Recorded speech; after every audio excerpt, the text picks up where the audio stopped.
Hey guys, today we're going to talk here about physical conditioning for Jiu-Jitsu. This is a subject that I see a bunch of people talking about, like, oh, do this is the right thing, or don't do this, don't do that. So guys, this is a type of subject that I believe that's very, very personal. Because, for example, I see some guys like Marcelo, for example, Marcelo Garcia, he doesn't even do physical conditioning. He didn't do for his entire career, and that's the way that works for him. So if it works, great. So what I would say here that there is not a rule, it's whatever like you feel more comfortable doing, In my case, for example, I like doing physical conditioning. I like because two things. Every time I do physical conditioning, I feel I get that very little extra, For example, I get that extra strength, I get that extra gas. When you are rolling with somebody, for example, and then you feel you are getting tired, but you have a little more. That's how I feel when I do physical conditioning. I feel I get that little more. I'm rolling with somebody, I'm about to pass someone's guard. When I'm not doing physical conditioning, I feel I'm getting tired and I kind of give up. When I'm doing physical conditioning, I feel myself with that extra like, oh, I'm gonna keep going. So that helps me a lot. Another thing is because I feel when I'm doing physical conditioning, I feel I get much less injuries than when I'm not doing. I believe that working out, doesn't matter which type of workout you do, it's going to be great for joints, for muscle, so I believe it's going to be much better to prevent injuries than not doing. That's at least the way that works for me. Then many times people ask me what type of physical conditioning do I do. Normally what I do is I share my training in three phases. One phase is more like strength, the other phase is more like power and speed, and the other phase is more like specific moves for Jiu-Jitsu. So normally like the first phase, that's around like 1.5 months or 2 months, it's all about strength. Second phase, that's another 1.5 or 2 months, it's going to be like power and speed. So it's going to be exercise with a lot of power and speed. And the last phase, that's going to be another 1.5 and 2 months, it's going to be like specific moves for Jiu-Jitsu.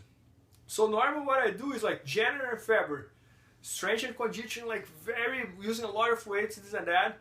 Then like March and April, March until like middle of April, I do a lot of like power and speed moves. And then like middle of April and May, I do a lot of like specific moves for Jiu-Jitsu in the studio that I work out.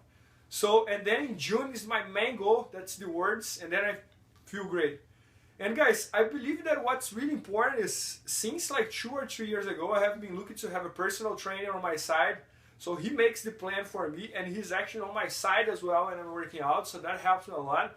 But during my whole career, I never had a personal trainer. All I had was like a person making the plan for me.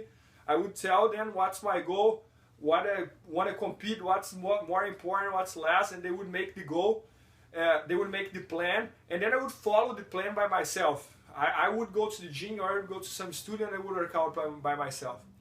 I understand that not everyone has a personal trainer, not everyone can afford it, so it's great that you can do it by yourself, but it's very important to have a plan made by one professional, because I never did like college about this and that, so I don't have enough knowledge to make my plan. So I think it's important to have someone to make it for me. And yeah, I think it's this. So I really believe that doing any type of conditioning helps. And then another thing that people ask, like, what type of training is this? As I said, I shared the training on that way, but I see many people that they used to go more to the gym. They used to work out more like with kettlebells and this and that. They use sometimes you see people that they use more like a body type of workouts, like that you don't need weights, you use a body weight. So it all depends. It's wherever you feel more comfortable, wherever you feel it's working better for you. But I do believe that it's good to do something besides Jiu-Jitsu, at least for your body, to have like a stronger joints, and then in the end you can handle better the training. And I believe that as much older as you get, more the chance that you can get hurt. So if you can make your muscles strong, that can help a lot. So that's why I think about physical conditioning and Jiu-Jitsu. I hope it has helped you guys. Os.